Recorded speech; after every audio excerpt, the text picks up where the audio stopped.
My name is Taylor Fisher, and I am a senior at West Virginia State University. My major is in business administration with accounting concentration.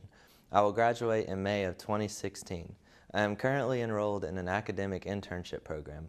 I work 5 days a week at the YMCA while going to my classes each week. My internship responsibilities include accounts payable, payroll, and other financial responsibilities. One of the important tasks I do as the internship is the accounts payable. I make purchase orders and take check requests through the organization, then make out the checks to fulfill the invoices. This responsibility is a vital part of any organization, and I am thankful the company trusts me with so much responsibility.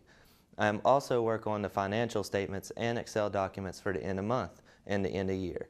This includes going over revenues and expenses and making sure that the company stays within the budget. This internship provides me direct experience related to my major to use on my resume, which will help me find a job after I graduate.